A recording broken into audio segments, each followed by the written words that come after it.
नमस्कार, मी दिव्या तौर. ऑफिशियल दिव्या तौर चॅनलमध्ये तुम्हा सर्वांचं मनपूर्वक स्वागत आहे. आज आपण राजकीय क्षेत्रामध्ये वेगळी अशी प्रतिमा निर्माण करणाऱ्या डॉक्टर मीनल खदगावकर यांच्याशी चर्चा करणार आहोत. नमस्कार मॅडम. नमस्कार. सर्वप्रथम तुम्हाला महिला दिनाच्या खूप खूप शुभेच्छा. थँक्यू. तुमच्या परिचयासह शैक्षणिक प्रवास कसा झाला? तुम्हालाही महिला दिनाच्या शुभेच्छा आणि तुमच्या सगळ्या श्रोत्यांनाही महिला दिनाच्या खूप शुभेच्छा देते. थँक्यू. साधारण मागच्या 8 वर्षांपासून मी राजकीय क्षेत्रात काम करते आहे. सुरुवात माझी बालपणाची ही नांदेडमधूनच झालेली आहे. हे विशेष माझी खासदार भास्कररावजी पाटील खदगावकर साहेबांची जी शिक्षण संस्था आहे शंकरनगर तालुका बिलोली येथे, त्याच शिक्षण संकुलात मी माझं बालपणीचं प्राथमिक शिक्षण घेतलेलं आहे. आणि तिथून मग पुढे माध्यमिक शिक्षण उदगीर, उच्च माध्यमिक शिक्षण लातूरला शाहू कॉलेजला आणि MBBS हे मुंबईला, असा एकंदरीत मी प्रवास केला. ग्रॅज्युएशननंतर माझं लग्न झालं आणि मग मी पुन्हा नांदेडला परत आले. म्हणजे प्राथमिक शिक्षणाची सुरुवात जी नांदेडमधून झाली होती ते पुन्हा नांदेड नवीन परिवार मला मिळाला तो नांदेडमध्ये आणि मग मी पुन्हा इथे आले. पोस्ट ग्रॅज्युएशन मी लग्नाच्या नंतर केलं आणि योगायोग असा घडून आला की त्याच काळामध्ये मी राजकारणात जिल्हा परिषद निवडणुकांच्या माध्यमातून या क्षेत्रात प्रवेश केला आणि आज जिल्हा परिषदेची 5 वर्षांची माझी टर्म संपली आणि शिक्षणाचा प्रवास मात्र अजूनही राजकारणासोबत सुरू आहे. आत्ताही माझं लॉचं शिक्षण सुरू आहे. मी आपल्याच यशवंत नारायणराव चव्हाण लॉ कॉलेजमधनं आत्ता लॉची डिग्री मी घेते आणि असं एकंदर मला वाटतं शिक्षणाचा प्रवास हा राजकारणाबरोबर माझा सुरूच राहील.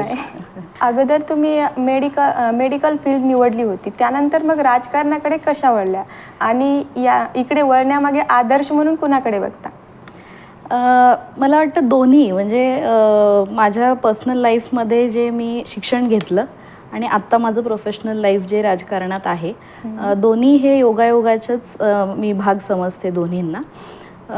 कारण मी डॉक्टर व्हावं आणि वैद्यकीय शिक्षण घ्यावं ही आमच्या आजोबांची इच्छा. म्हणजे कैलासवासी माजी आमदार बापूसाहेब पाटील एकंबेकर हे कर्नाटक विधानसभेत आमदार होते. माझ्या आजोबांना परिवारामध्ये वैद्यकीय शिक्षण घेतलं पाहिजे आणि वैद्यकीय क्षेत्रामध्ये विशेषतः ग्रामीण भागामध्ये कुटुंबांनी आपल्या मुलांना वैद्यकीय क्षेत्रात पाठवावं, जेणेकरून एकंदर ग्रामीण भागातली वैद्यकीय सेवा ही वरचेवर सुधारली पाहिजे, ही त्यांची भूमिका त्यामागे होती. आणि म्हणून कदाचित शाळेमध्ये माझा परफॉर्मन्स तसा नेहमी राहिलेला आहे. वर्गात पहिला किंवा दुसरा नंबर सातत्याने यायचा. सुरुवातीला प्राथमिक शंकरनगरलाही आणि मग पुन्हा मी उदगीरला त्यांनीच सुरू केलेलं शिक्षण संस्थेत जिथून मी 10वी केली, तिथेही माझा तो परफॉर्मन्स कायम राहिला.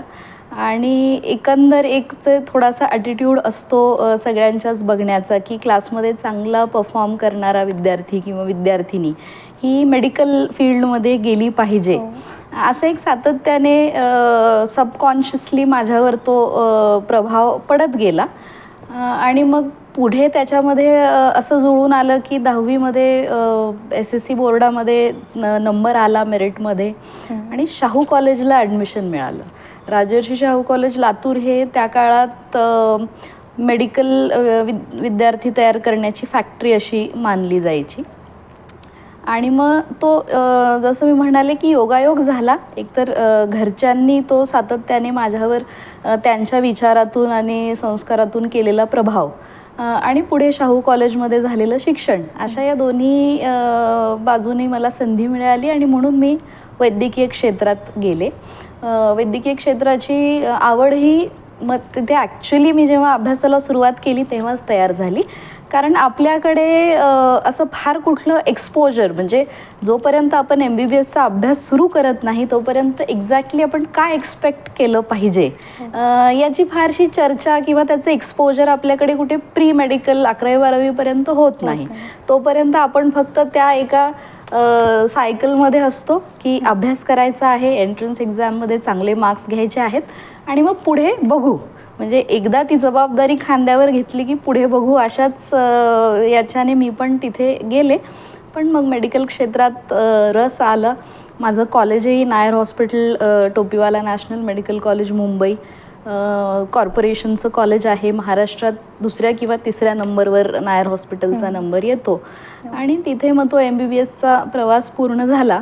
आणि जसं मी म्हणाले की दुसरीही गोष्ट योगायोगानेच झाली. MBBS नंतर एका पॉलिटिकल फॅमिलीमध्ये माझं लग्न होईल असा तर विचार मी कधी केलेला नव्हता. कारण एक साधारण त्या ग्रॅज्युएशनच्या काळामध्ये जेव्हा केव्हा आपण पुढच्या आयुष्याच्या टप्प्याचा विचार करत असू की पुढच्या 10 वर्षात मी कुठे असेन किंवा पुढच्या 5 वर्षात मी कुठे असेन, तर मी नेहमी स्वतःला एक स्वतःचं क्लिनिक, एखाद्या मोठ्या हॉस्पिटलबरोबर अटॅचमेंट, पुणे किंवा मुंबई यासारख्या शहरांमध्ये राहणं, किंवा फार तर मी कर्नाटकात माझं माहेर असल्यामुळे बँगलोरला सेटल होण्याचे स्वप्न, असे एक टिपिकल मेडिकल लाईफ जगण्याचं माझं म्हणजे नेहमी तसाच विचार यायचा. Because you don't necessarily think something, म्हणजे अगदीच असं काही वेगळं होईल, एकदम उलट्या स्पेक्ट्रमवर असं जाऊ असा कधी विचार तर केला नव्हता. पण तोही योगायोग झाला. या फॅमिलीमध्ये मी आले. इथे आल्यानंतर सुद्धा मग जसं मी म्हणाले की जिल्हा परिषदांच्या निवडणुका आणि त्यात विशेषतः जे स्थानिक स्वराज्य संस्थेमध्ये महिलांना आरक्षण दिलं जातं, त्या आरक्षणाच्या माध्यमातून मी राजकारणात आले. असा हा प्रवास झाला. आत्तापर्यंत म्हणजे राजकारणामध्ये येऊन किती वर्ष झाले आहेत, किंवा तुम्ही 4.5 वर्ष जिल्हा परिषदेच्या सदस्य होता, तर तुमचे अनुभव कसे होते त्यावेळेचे? तुम्ही अगदी बरोबर तो माझाच आधीचा 5 वर्षाचा मुद्दा तुम्ही बरोबर सांगितलात. 4.5 वर्ष. कारण मी 6 महिन्याआधीच माझी टर्म संपण्याचा माझा राजीनामा दिला होता. तो देगलूर विधानसभेच्या पोटनिवडणुकीच्या पार्श्वभूमीवर मी तो राजीनामा दिला होता. जसं मी म्हणाले की आता 2016च्या वर्षात मी म्हणजे एक सप्टेंबर-ऑक्टोबर आपण म्हणू, त्या कालावधीत मी फील्डवर काम करायला पॉलिटिकली सुरू केलं होतं. तर आता साधारण हा 8 वर्षांचा हा प्रवास झाला. जिल्हा परिषदेची निवडणूक ही खूप अर्थांनी खूप काही शिकवून जाणारी होती. कारण मी इतक्या जवळून निवडणूक कधी पाहिली सुद्धा नव्हती, लेट अलोन की स्वतः आपण कॅन्डिडेट आहोत. माहेरी सुद्धा निवडणुका झालेल्या आहेत, पण आम्ही कधी तिथे एवढ्या क्लोजली इन्वॉल्व नव्हतो. शिक्षणासाठी कायम घरापासून दूर राहिलेले आम्ही होतो. आणि इथे सुद्धा लग्नानंतर मी आणि माझे मिस्टर निरंजन हे दोघं राजकारणापासून खूप अलिप्त होतो लग्नानंतरच्या सुरुवातीच्या 2 वर्षांमध्ये. आणि म्हणून इथेही कुठली निवडणूक मला जवळून बघण्याचा तसा योग आला नाही. तर ती पहिलीच निवडणूक, पहिला एक्सपिरियन्स खूप चांगला होता. लोकांनी खूप त्या काळामध्ये प्रेम दिलं, मार्गदर्शन दिलं, which was very important for me. कारण जे काही मी बघत होते ते प्रत्येक गोष्ट मी नवीन बघत होते. आणि everything I was watching was a learning experience. प्रत्येक गोष्ट मला शिकायचीच होती. I was starting on a very blank canvas. म्हणून मग ते हळूहळू शिकत गेले. निवडणूक झाल्यानंतर जेव्हा ॲक्च्युली सभागृहात गेलो, जसं मी म्हणाले की MBBSला जाईपर्यंत MBBSमध्ये काय एक्सपेक्ट करायचं हे आपल्याला माहिती नसतं. तसंच जिल्हा परिषदेच्या सभागृहात गेल्यानंतर मग ती सुरुवात झाली की काय एक्सपेक्ट करायचं आहे, काय जबाबदाऱ्या आहेत, काय आपल्याला काम करायचं आहे, what are the avenues that you can work on. आणि हे सगळं हळूहळू शिकत गेले. त्यामध्ये सहकाऱ्यांचं खूप मार्गदर्शन मिळालं. त्यांचं ॲडमिनिस्ट्रेशनमध्ये, प्रशासनामध्ये अधिकाऱ्यांचं खूप मोलाचं मार्गदर्शन मिळत गेलं. आणि every day I was trying to do something more, do something better. आणि मग असाच तो 4.5 वर्षांचा काळ गेला. बऱ्याच क्षेत्रांमध्ये जिल्हा परिषदेच्या माध्यमातून काम करता आलं. आरोग्य क्षेत्रात केलं, शिक्षण क्षेत्रात केलं, पशुवैद्यकीय क्षेत्रात केलं, पशुसंवर्धनात केलं, पाण्याच्या बाबतीत अनेक कामं करता आली, सिंचनामध्ये केलं. म्हणजे अशा वेगवेगळ्या फ्रंट्सवर जिल्हा परिषदेच्या 4.5 वर्षांमध्ये काम करता आलं. या काळामध्ये, या प्रवासामध्ये तुम्हाला काही अडचणी आल्या असतील, तर त्यावर तुम्ही मात कसं केलं? अडचणी चॅलेंजेस म्हणू आपण. जसं मी म्हणाले की राजकारणाची सुरुवातच ही आदरणीय दादांमुळे माझी झाली आणि सातत्याने प्रत्येक पावलावर दादांचं मार्गदर्शन माझ्याबरोबर त्या काळातही होतं. आजही कुठलाही राजकीय प्रश्न समोर असेल तर त्याला विचार करण्याची एक दृष्टी माझी अशी असते की दादा या ठिकाणी असते तर त्यांनी काय विचार केला असता किंवा त्यांनी काय निर्णय घेतला असता. तर मग तशा चॅलेंजेसला नेहमी त्यांना एखाद्या स्टुडंट आणि टीचरचं रिलेशन असल्यासारखं आमचं या फील्डमध्ये मी आल्यावर झालं. म्हणजे अपार्ट फ्रॉम द रिलेशन की I am his daughter in law, मी एखाद्या विद्यार्थ्यासारखं जो प्रश्न पडेल तो दादांना विचारायचे आणि मग हे कसं म्हणजे हा विषय सभागृहात कसा मांडला पाहिजे किंवा एखादा विषय आहे जो आपल्या जिल्हा परिषद क्षेत्रापुरता नाही पण विषय जो असतो तो संबंध जिल्ह्याचाच विषय असतो, मग हा कशा पद्धतीने आपण हाताळायचा किंवा प्रशासनाबरोबर बोलताना स्टेजवर भाषण देणं हे पण मी नव्यानेच शिकले होते, परंतु हा एक फरक लक्षात येत गेला की स्टेजवरची भाषणं आणि सभागृहातलं आपलं भाषण, प्रशासनाशी बोलताना अधिकाऱ्यांशी बोलताना आपलं जे बोलणं आहे यात काय नेमके फरक आहेत. You get to learn all the nuances of politics and administration. हे सगळं कायम दादांना एका शिक्षकाला विचारल्यासारखं मी विचारत गेले आणि एव्हरी चॅलेंज आय फेस्ड ते त्यांच्या सपोर्टनी I have faced, I should say that. आम्ही सर्व तुम्हाला जनतेमध्ये जाताना किंवा जनतेच्या समस्या जाणून घेतलेल्या आत्तापर्यंत पाहत आलो आहोत. तर तुम्ही जेव्हा जनतेमध्ये जाता त्यावेळी तुम्हाला महिलांच्या सर्वात तीव्रतेने जाणवलेल्या समस्या कोणत्या आहेत आणि त्या समस्या सोडवण्याचा तुम्ही कशा प्रकारे प्रयत्न केला? प्रामुख्याने महिलांच्या समस्या जेव्हा आपण म्हणतो, महिलांशी माझं इंटरॅक्शन खूप मोठ्या प्रमाणात होतं. कारण आपण सहजतेने जर बघितलं तर पॉलिटिक्स असं म्हणलं जातं फार पूर्वीपासून की पॉलिटिक्स इज अ जेंटलमॅन्स गेम. तर बायकांचा महिलांचा याच्यामध्ये सहभाग हा एक चढता ग्राफ आहे.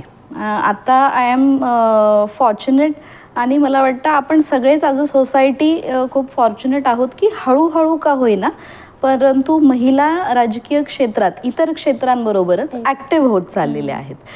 आणि जेव्हा एक सामान्य नागरिक म्हणून आपण एखाद्या महिलेला आपण भेटत असतो, जी व्यक्ती एखाद्या पुरुष राजकारण्याशी मनमोकळपणाने बोलू शकत नाही तीच महिला नागरिक किंवा महिला राजकारण्याशी मोकळेपणाने बोलते. हा त्यातला एक खूप मोठा फरक आहे.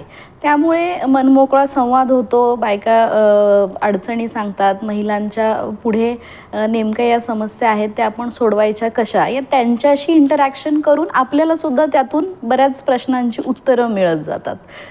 त्यामध्ये प्रामुख्याने मी जसं म्हणाले की शिक्षण आरोग्यापासून सगळ्या ज्या मूलभूत सुविधा आहेत या सगळ्यांमध्येच काही प्रमाणावर महिलांना अडचणी येतात.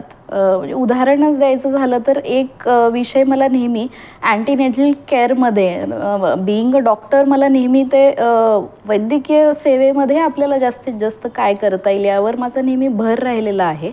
मग जेव्हा आम्ही जिल्हा परिषदेच्या माध्यमातून वैद्यकीय आरोग्य समितीमधून आम्ही जी शिबिरं घ्यायचो गावागावांमध्ये, तर तिथे गर्भवती महिला त्यांच्या तपासणी आपण त्या शिबिरांमध्ये घेतो आणि त्या महिलांना मग त्यांचं आहार, त्यांचं पोषण, त्यांनी गर्भवती असताना काय काळजी घेतली पाहिजे किंवा नवजात बालकांना काळजी घेण्यासाठी काय केलं पाहिजे, आशा वर्करच्या माध्यमातून वॅक्सिनेशन कसं केलं पाहिजे, वॅक्सिनेशनचं महत्त्व काय आहे, ब्रेस्ट फीडिंगसारखी एक महत्त्वाची बाब आहे, ते स्तनपान कसं केलं पाहिजे, ते किती महिन्यांपर्यंत केलं पाहिजे, या सगळ्या बाबींवर जेव्हा महिलांबरोबर चर्चा व्हायची आणि डॉक्टर्ससुद्धा साहजिकच तिथे उपस्थित असायचे, तर it is a very demanding task but at the same time त्याच्याने खूप समाधान पण मिळतं. मग त्यात एक विषय मी जो नंतर जिल्हा नियोजन समितीच्या बैठकीमध्ये आदरणीय पालकमंत्री त्यावेळेला अशोकरावजी चव्हाण साहेब होते, त्यापूर्वीही पालकमंत्र्यांच्या समोर मी हा प्रश्न नेहमी मांडलेला आहे की ANC महिलांना उदाहरणार्थ USG करायचं आहे तर तालुक्याच्या ठिकाणी जावं लागतं. मग त्या महिलांना तालुक्याच्या ठिकाणी जाण्यापेक्षा आपण PCPNDT ॲक्टच्या अधीन राहून, म्हणजे आपल्याकडे सोनोग्राफीच्या रिलेटेड खूप लीगल काही लॉज आणि प्रोसिजर्स आहेत, त्या सगळ्यांचं व्यवस्थित काटेकोर पद्धतीने पालन करून त्यांची सोय, की सोनोग्राफी त्यांच्यापर्यंत का येऊ नये. म्हणजे छोटासा लॉजिस्टिक्सचा इश्यू आहे, पण महिलांच्या दृष्टीने तो खूप महत्त्वाचा आहे. असे विषय म्हणजे हे जरी आता पॉलिसी लेवलचे विषय असले तरी जेव्हा आपण ग्राउंडवर महिलांबरोबर काम करत असतो त्यावेळेला अशा विषयांना आपल्याला हात घालता येतो.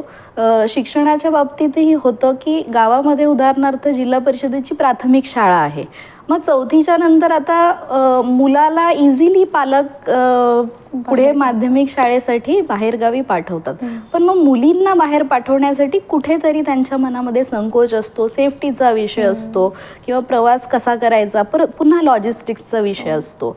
मग यासाठी मुलींना स्कूल्समधून त्या ड्रॉपआउट होऊ नये, मुलींचं शिक्षण हे माध्यमिक, उच्च माध्यमिक किंवा ग्रॅज्युएशनपर्यंत कसं झालं पाहिजे, मग पालकांशी संवाद, मग आपल्याला प्रशासनाच्या माध्यमातून काही करता येतं का, असे अनेक विषय आहेत. महिला म्हणून या सगळ्या गोष्टींना आपल्याला जास्त इझिली त्याच्यामध्ये बोलता येतं, त्याबद्दल त्यांच्याशी संवाद करता येतो, हे विशेष. नांदेड लोकसभा निवडणुकीसाठी तुमचं नाव चर्चेत आहे, तर त्या संदर्भामध्ये काय सांगाल? मला वाटतं त्या संदर्भात मी बोलण्यापेक्षा आमचे सर्व ज्येष्ठ नेते मंडळी आहेत, ते जे योग्य निर्णय घेतील तो निर्णय आम्हाला सगळ्यांनाच मान्य राहील. आपण आता महिला दिनाच्या पार्श्वभूमीवर बोलतोय. या मागच्या 15 दिवसांच्या काळामध्ये नांदेडच्याच नव्हे तर महाराष्ट्र राज्याच्या राजकारणामध्ये फार मोठा बदल झालेला आहे. नांदेड जिल्ह्याच्या राजकारणाला एक नवीन कलाटणी मिळालेली आहे. मराठवाड्याच्या दृष्टीने फार मोठा बदल झालेला आहे आणि येणाऱ्या काळात जसं आदरणीय दादासुद्धा म्हणाले की अशोक चव्हाण साहेबांच्या माध्यमातून या मराठवाड्याच्या विकासाला एक वेगळी दिशा आणि वेगळी गती मिळणार आहे. तर आत्ता आम्ही फक्त ते साहेबांच्या माध्यमातून जे जिल्ह्याच्या आणि मराठवाड्याच्या विकासासाठी जे काही प्रश्न आहेत ते त्यांच्या माध्यमातून सुटतील याबद्दल आम्ही अतिशय आम्ही वाट पाहतोय की ते प्रश्न कसे आपल्याला सोडवता येतील आणि याबद्दल आमच्या मनामध्ये अतिशय आत्मविश्वास आहे की ते साहेब आल्यानंतर आणि सत्ताधारी पक्षाबरोबर जसं दादा म्हणाले की नेतृत्व आहे, पण नेतृत्वाला पाहिजे ही सत्तेची साथ, कारण जोपर्यंत आपल्याकडे सत्ता येत नाही तोपर्यंत आपण अनेक प्रश्नांना हात घालू शकत नाही. मला या वेळेला स्वर्गीय शंकररावजी चव्हाण साहेबांचं एक वाक्य जे त्यांनी 1952च्या नगर परिषद निवडणूक जिंकल्यानंतर भाषणात त्यांच्या वापरलं होतं, त्यांचे उद्गार आहेत की सत्ता हे शोभेचे अलंकार नाही, पण ते विकासाचं एक प्रभावी माध्यम आहे.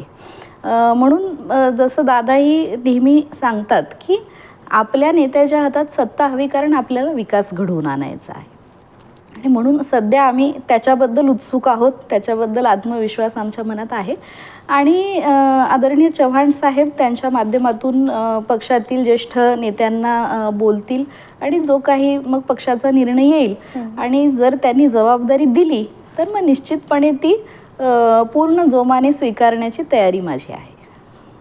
स्त्री पुरुष जो भेद असतो त्याची सुरुवात कुटुंबातून होते, जसं की काही ठिकाणी आपण पाहतो की लहान मुलाच्या पोषणापासून ते शिक्षणापर्यंत, मुलगा असो या मुलगी, तर त्याबद्दल काय सांगाल तुम्ही? मला वाटतं की याला खूप सेन्सिटिव्हली आपण सगळ्यांनी हँडल केलं पाहिजे. जसं तुम्ही म्हणालात की हा भेदभाव आहे आणि एखाद्या बदलाची सुरुवात जेव्हा आपल्याला करायची असते त्यामध्ये सगळ्यात पहिलं येतं ॲक्सेप्टन्स, म्हणजे आपल्याला आधी स्वीकारावं लागेल की हा भेदभाव, हा भेदभाव असतो. हे आपण जेव्हा स्वीकारतो तेव्हा मग आपल्याला पुढच्या ज्या डायरेक्शन्स आहेत, ज्या दिशा आहेत त्या आपोआपच आपल्यासमोर मोकळ्या होत जातात. आपल्याला क्लॅरिटी येत जाते की हे सगळं आपल्याला बदलायचं असेल तर नेमकं आपण कुठल्या मार्गाने गेलो पाहिजे. त्यामुळं जाणीव जागृती फार महत्त्वाची आहे. शिक्षण पुन्हा यासाठी एक फार प्रभावी माध्यम आहे. लहान मुलांमध्येच आपण ती भावना रुजवायला हवी असं माझं स्पष्ट मत आहे. सुरुवातीपासूनच आपल्याला त्यांच्या ग्रोईंग एजमध्ये जर आपण त्यांच्या मनावर ते बिंबवलं की एव्हरी ह्युमन इज इक्वल. आता कोणाला आपल्याला प्रत्येकाला संधी द्यायची आहे, संधीची समानता आपल्याला हवी आहे. आणि आर्थिक दृष्टीने कुणी पुढे असेल कुणी मागे असेल तो विषय नाही, परंतु at least as humans we should be able to treat each other with respect, with equality. आणि आपण जो स्त्री पुरुष भेदभाव आहे हे कल्चरल डिफरन्सेस जोपर्यंत आपण कमी करणार नाही तोपर्यंत ते राहील. आणि मला वाटतं की आत्तापर्यंत आपण यामध्ये खूप चांगलं काम केलेलं आहे. म्हणजे if we go back 20 years और if we go back 50 years, त्या परिस्थितीपेक्षा आजची परिस्थिती आपल्याला सुधारलेली साहजिकच दिसते. आणि मग त्यामध्ये वेगवेगळ्या ॲस्पेक्ट्सचा समावेश होतो. पॉलिटिकल इक्वॉलिटी पाहिजे, इकॉनॉमिक इक्वॉलिटी पाहिजे, सोशल इक्वॉलिटी पाहिजे. आणि मग या सगळ्या घटकांच्या प्रभावातून एकंदर ती जेंडर इक्वॉलिटी आपल्याला मिळताना दिसते. त्यामुळं अजून खूप लांबचा पल्ला आपल्याला गाठायचा आहे. शिक्षणापासून आपण सुरुवात केली पाहिजे. मुलींना शिक्षणाची समान संधी आपण दिली पाहिजे. जसं मी म्हणाले की शिक्षणाच्या सुविधा यावर आपल्याला खूप काम करायचं आहे. अजूनही मुलींचं शिक्षण केवळ तिथे इन्फ्रास्ट्रक्चर उपलब्ध नाही म्हणून बंद होऊ नये. आपल्याला जास्तीत जास्त ग्रामीण भागामध्ये शिक्षणाचं इन्फ्रास्ट्रक्चर डेव्हलप करावं लागेल. आपल्याला हेल्थ इन्फ्रास्ट्रक्चर खूप स्ट्रॉंग करावं लागेल, जेणेकरून मुली ज्या आपल्या पुढच्या पिढीला जन्म देतात, त्यांचं संगोपन करतात, इनफॅक्ट मुलांचंही त्यामध्ये खूप मोठा सहभाग असतो. तर या दोघांना आपल्याला health, education, social, political and economic equality या सगळ्या ॲस्पेक्ट्सवर आपल्याला बघून जेंडर इक्वॉलिटीचं काम आपल्याला करावं लागेल. राजकारणामध्ये महिलांचं प्रमाण आजही कमी आहे. तर अशा काही महिला राजकारणामध्ये आहेत की त्यांचे प्रतिनिधी म्हणून कुटुंबातील पुरुष त्यांचं काम बघतात. तर अशा महिलांना तुमच्यामार्फत काय संदेश द्याल? नाही, मला वाटतं की असं आपण नाही, म्हणजे अशी नकारात्मक टीका मी करणार नाही कोणावर. Because everybody who gets a fair chance, तर त्या आपलं काम चांगल्या पद्धतीने करून दाखवतात. हे मी खूप जवळून अनुभवलेलं आहे. आमच्या जिल्हा परिषदेच्या माझी जी टर्म होती त्यामध्ये 63 जिल्हा परिषद सदस्यांपैकी मोर दॅन 50%, 38 जिल्हा परिषद सदस्य या महिला होत्या. त्यामुळे I am very confident about a females ability to handle whatever responsibility she is given. तर एवढंच आहे की ते एक्सपोजर त्यांना मिळालं पाहिजे. एखादी जबाबदारी आहे तर ती जबाबदारी पेलण्याची त्यांची क्षमता आहे हा विश्वास आपल्याला त्यांच्यावर दाखवता आला पाहिजे. कुठल्याही क्षेत्रात, म्हणजे राजकारणच नाही, आपण कुठलंही क्षेत्र घ्या, जोपर्यंत इतर आपल्या आजूबाजूची लोक आपल्यावर विश्वास दाखवत नाही तोपर्यंत आपला आत्मविश्वास प्रबळ होत नाही. त्यामुळं मला वाटतं की इतरांचा विश्वास आपल्यावर आहे, हे जर कॉन्फिडन्स महिलांना मिळालं आणि त्यांना जर मग ती तुम्ही अथॉरिटी दिली तर 100% महिला राजकारणामध्ये खूप चांगलं काम करू शकतात. आणि मग महिला दिनानिमित्त आपण बोलतोय, माझा तर आग्रह राहील की अंडर कॉन्फिडन्समुळे जर एखाद्या महिलेला भीती वाटत असेल की मला हे काम जमणार नाही आणि म्हणून ती आपल्या सहकार्याचं, प्रतिनिधीचं ती मदत घेत असेल तर ती मदत घेण्यामध्ये काही हरकत नाही. परंतु आपलं कॉन्फिडन्स थोडासा आपण वाढवू आणि जितकी जबाबदारी आपल्याला स्वतःला पेलता येईल तितकी आपण उचलली पाहिजे. आत्तापर्यंतच्या राजकीय प्रवासामध्ये शिक्षण आणि आरोग्य या क्षेत्रामध्ये तुम्ही इतरांपेक्षा वेगळं असं कोणतं काम केलं आहे? इतरांपेक्षा वेगळं काम असं मी काय वेगळं पण दर्शवणार. आय सिन्सिअरली बिलीव्ह की मी स्वतःची तुलना फक्त स्वतःशीच केली पाहिजे. मी काम करत असताना माझ्यासमोर एकच एम असतं, एकच गोल असतो की मी काल जे केलं त्याच्यापेक्षा चांगलं मी आज केलं पाहिजे. Like I said at the beginning की मी उद्या I should be doing something better. म्हणजे आज जर मी काही काम केलं असेल तर उद्या मी स्वतःशी तो समाधान माझं असतं की मी कालच्यापेक्षा आज अजून 2 पाऊल पुढे जाऊन चांगलं काम केलेलं आहे. त्यामुळं अशी काही तुलना तर मी केली नाही, परंतु जसं मी म्हणाले की जिल्हा परिषदेच्या अंतर्गत जितके विभाग येतात त्या प्रत्येक विभागाच्या माध्यमातून माझ्या मतदारसंघामध्ये कामं झाली पाहिजेत, त्याचा सकारात्मक परिणाम दिसला पाहिजे आणि जितकं पॉसिबल आहे तितकं आर्थिक रूपामध्ये आणि लोकांच्या सहभागातून चांगली कामं करता आली पाहिजेत याचा निश्चित प्रयत्न केला. मग त्याच्यामध्ये जसं मी म्हणाले की नाला सरळीकरणाच्या कामापासून ते पशुवैद्यकीय दवाखान्याच्या बांधकामापर्यंत, प्राथमिक आरोग्य केंद्राच्या बांधकामापासून ते जिल्हा परिषद शाळांच्या बांधकामापर्यंत अशा वेगवेगळ्या फ्रंट्सवर मी काम केलं.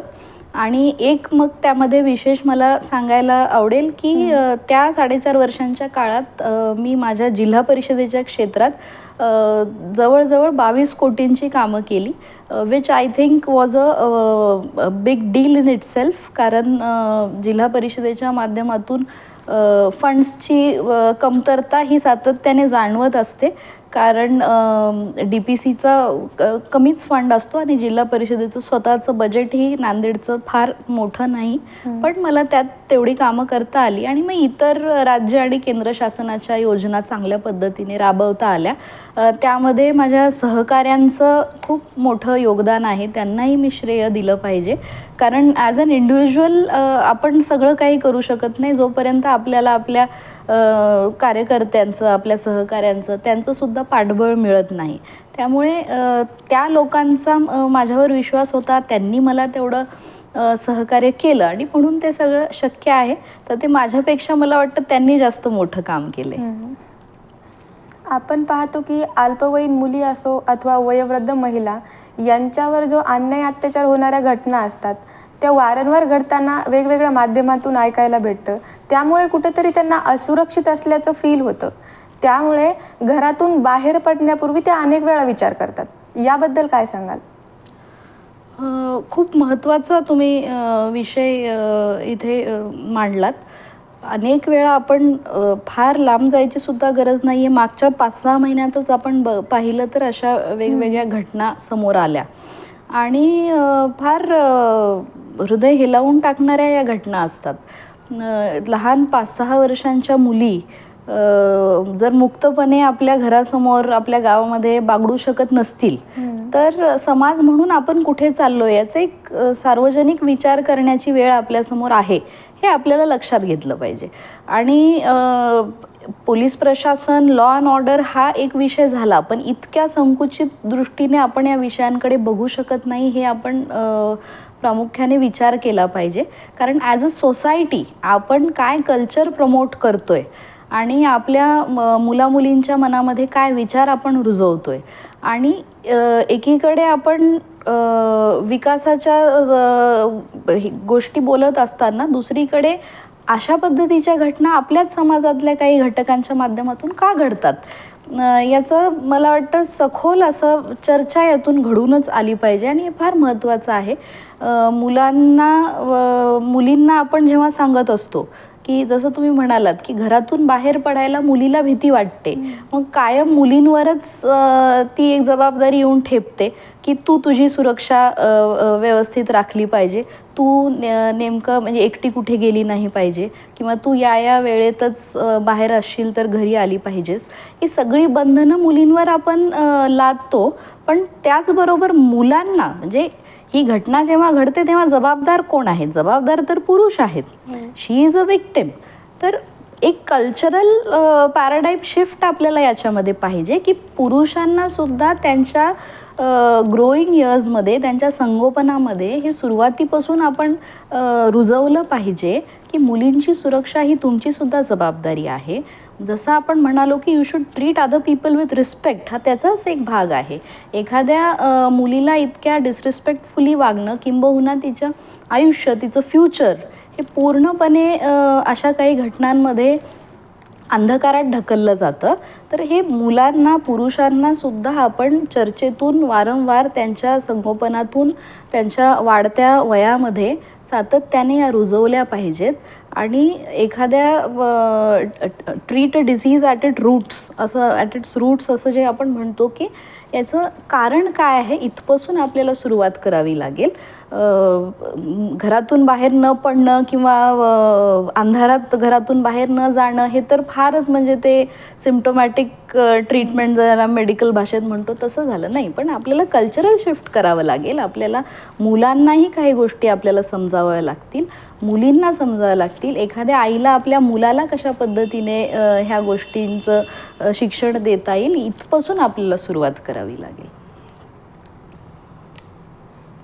आपण पाहतो की एक भाग आजही मुली ग्रामीण भाग असो किंवा शहरी भाग असो शैक्षणिक प्रवाहापासून वंचित आहे किंवा त्यांना त्यांचे विकास करण्याची संधी भेटली नाही. तर अशा मुलींना असा एक भाग आहे, त्यांना तुम्ही काय सांगाल? त्यांना शैक्षणिक प्रवाहात आणण्यासाठी, विकासाच्या प्रवाहात आणण्यासाठी काय करायला हवं? आता मला यामध्ये तर खूप आवर्जून मी एक गोष्ट सांगेन की टेक्नॉलॉजी इतकी पुढे गेलेली आहे, त्याचा सगळ्यात जास्त कुणी जर फायदा घ्यावा असं मला मनातून वाटत असेल तर तो मुलींनी घेतला पाहिजे. I completely agree with you की अजून पण जसं आपण म्हणालो की इन्फ्रास्ट्रक्चरची कमतरता आहे, मुलींना इच्छा असून संधी मिळत नाहीत. त्याच्यामध्ये आर्थिक बाजू येते की पालकांची बाजू जर कमकुवत असेल तर मुलींना शिक्षणाची अपॉर्च्युनिटी मिळत नाही किंवा त्यांना सेकंडरी ट्रीटमेंट मिळते. घरातल्या मुलाच्या शिक्षणाला जास्त महत्त्व मिळतं आणि automatically it is a fact. आपण जोपर्यंत ॲक्सेप्ट करणार नाही तोपर्यंत ते बदलणार नाही.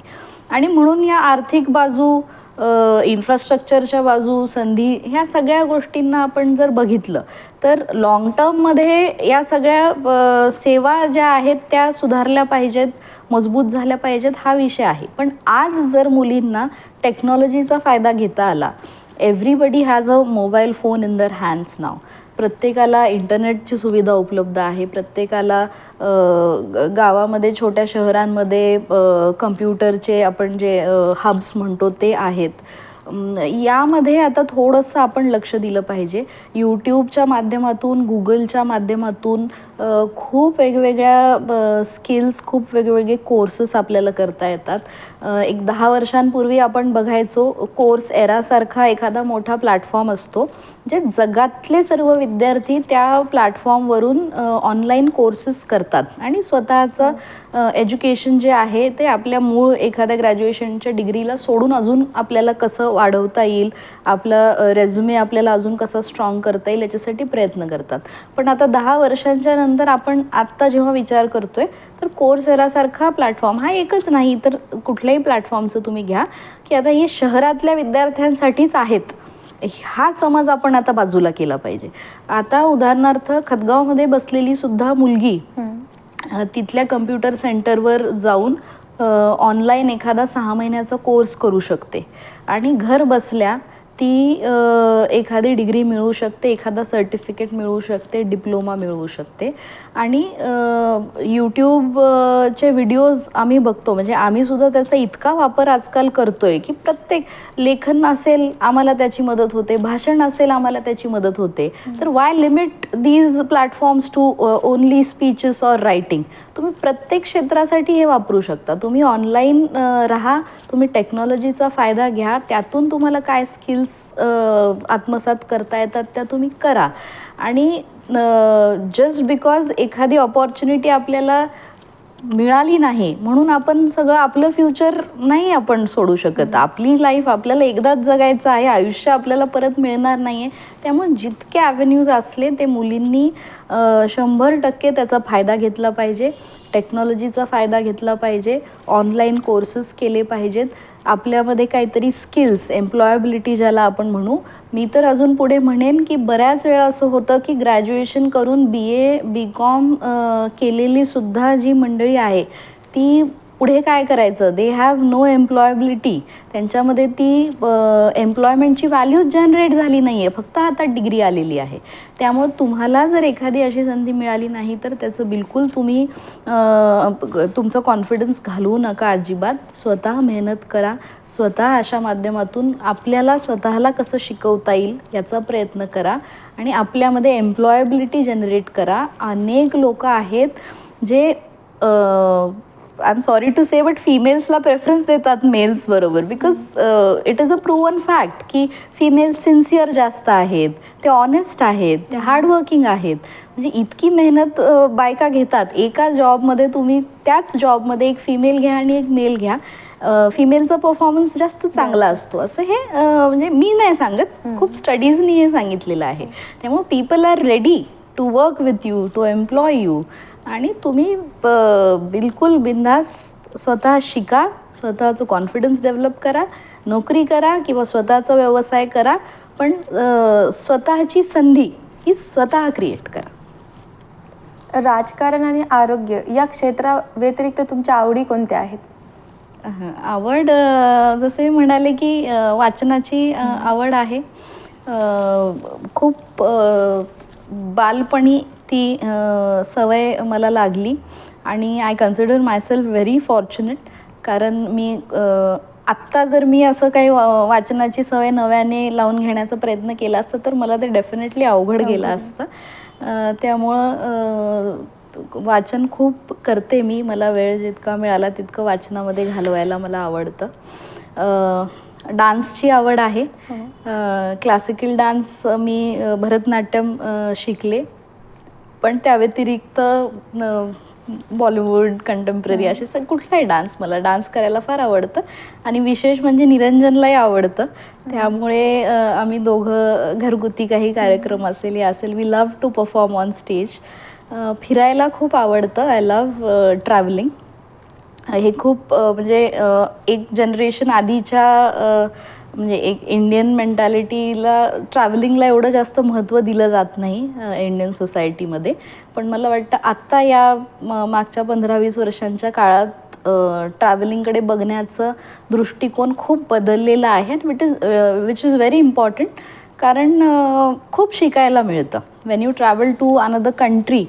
आणि तुम्ही तिथलं कल्चर बघता, तुम्ही तिथली लोक किती इंडिपेंडंट आहेत बघता, किंवा ते कसे राहतात, त्यांचे फॅमिली डायनामिक्स काय आहेत, या सगळ्या गोष्टी तुम्ही जेव्हा बघता तेव्हा ते खूप एनरिचिंग असतं.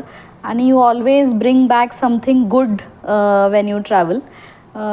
तर फिरायला खूप आवडतं. आणि काम तर असतं, कामाला जातानाही तेवढीच मजा असते.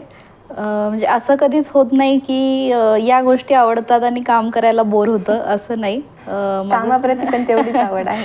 माझं कामही मला खूप आवडतं. When I am living the house in the morning तर खूप एक एनर्जी आणि एन्थुझियाझम असतं की चला कोणाची भेट होणार आहे, बऱ्याच दिवसानंतर एखाद्या सहकार्याची भेट होणार असते, किंवा आज कोण नवीन व्यक्ती भेटेल. नवीन माणसांना भेटायलाही मला खूप इंटरेस्टिंग वाटतं, मला नवीन नवीन लोकांना भेटायला.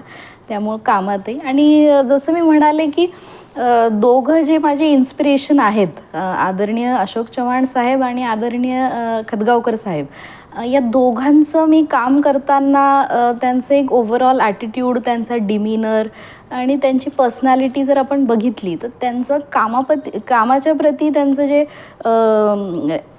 इन्स्पिरेशन मिळतं त्यांना, आणि ते मोटिवेशन म्हणून त्या कामाला जसं ते बघतात, दॅट इटसेल्फ इज व्हेरी एनर्जायझिंग. तर त्या दोघांना बघून काम करण्याची अजून जास्त एनर्जी येते. आत्तापर्यंतच्या प्रवासामध्ये कुटुंबासह जनतेने तुम्हाला सपोर्ट केल्यामुळे तुम्ही इथपर्यंत आला आहात, तर त्यांच्याप्रती काय भावना व्यक्त कराल? मला वाटतं everything I have been able to do in the past 8 years, जसं मी म्हणाले की ते मी त्यांच्यामुळेच ते करू शकले. म्हणजे माझे सहकारी असतील, दादांचे कार्यकर्ते असतील, आदरणीय चव्हाण साहेबांचे कार्यकर्ते असतील, या सगळ्यांमध्ये मी काम करते. आणि त्यांनी मला कोऑपरेट केल्यामुळे, त्यांनी मला इन्स्पायर केल्यामुळेच मी हे सगळं काम करू शकले. त्यामुळे माझा आत्तापर्यंतचा राजकीय प्रवास ही तर सुरुवातच आहे. म्हणजे I am very new in this field. आपण दादांकडे साहेबांकडे बघितलं तर ते 40 वर्षांपासनं या क्षेत्रात काम करतायत. तर आपली तर आत्ता सुरुवातच आहे. पण मी नक्की हे म्हणेन की कार्यकर्त्यांशिवाय आणि माझ्या सहकाऱ्यांशिवाय तर मी काहीच नाही. लोकसभेमध्ये महिलांना 35% आरक्षण भेटणार आहे, त्या संदर्भामध्ये काय सांगाल? मला वाटतं हे 33% आरक्षण जे मिळणार आहे हे फार महत्त्वाचं आहे. जसं आपण आत्तापर्यंत बोललो की आरक्षण ही प्रतिनिधित्वाची एक संधी आहे आणि ती समतेसाठी समानतेसाठी खूप महत्त्वाची आहे. आणि जेव्हा आपण जेंडर इक्वॉलिटीकडे होणारा आपला प्रवास याच्याबद्दल बोलतोय त्यामध्ये पॉलिटिकल इक्वॉलिटी हा खूप महत्त्वाचा फॅक्टर आहे.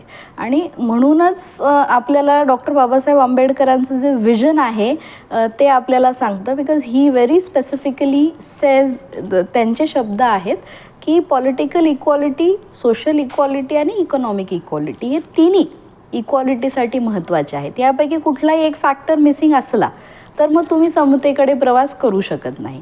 म्हणून पॉलिटिकल इक्वॉलिटीसाठी आपल्याला दोन्ही जेंडर्सचा त्याच्यामध्ये सहभाग महत्त्वाचा आहे. खूप वर्षांपासून हा पेंडिंग असलेला विषय आहे, आजचा नाही, हा 1960s पासूनचा हा विषय आहे, हा लढा आहे. आणि हा 2029 साली आज लागू होतोय आणि पहिल्यांदा लोकसभेत आणि विधानसभेत हे आरक्षण लागू होईल याचा आनंदही आम्हाला आहे. आणि we are very hopeful to see how it changes the future. राजकारणामध्ये येण्याची इच्छा असणाऱ्या युवक युवतींना काय संदेश द्याल? मला वाटतं की एव्हरीबडी इज वेलकम हिअर. कारण एक महत्त्वाचं हे आहे की politics affects each and every aspect of your life. म्हणजे आपल्याला कळत न कळत आयुष्याच्या प्रत्येक क्षेत्रामध्ये, आयुष्याच्या प्रत्येक ॲस्पेक्टमध्ये राजकारणाचा इतका परिणाम असतो की आपल्याला बसून विचार केल्यानंतर त्याची जाणीव होते. आणि म्हणून ज्या गोष्टीचा आपल्या आयुष्यावर इतका परिणाम होतोय त्यामध्ये आपला सक्रिय सहभाग किती महत्त्वाचा आहे हे वेगळ्याने सांगण्याची गरज नाही. म्हणून युवक युवतींनी सुद्धा राजकारणात यावं. आणि you should also be aware की politics is a long game. इथे तुम्ही आलात तर डेडिकेटेडली तुम्हाला काम करायचं आहे. तुम्हाला वेळ द्यावा लागेल, तुम्हाला समाजासाठी वेळ द्यावा लागेल, तुम्हाला तुमच्या संघटनेसाठी वेळ द्यावा लागेल, तुम्हाला स्वतःचं व्हिजन सुरुवातीला बिल्ड करावं लागेल. इट इज नॉट इझी, हे पण तुम्हाला ॲक्सेप्ट करावं लागेल. बट प्रत्येकाने या फील्डमध्ये सहभागी व्हावं, डिरेक्टली इनडिरेक्टली. पण overall for the health of democracy खूप महत्त्वाचं आहे की जास्तीत जास्त लोकांचा राजकारणात सहभाग पाहिजे. तुम्ही महत्त्वाचा वेळ दिला त्याबद्दल मनपूर्वक आभार. थँक्यू.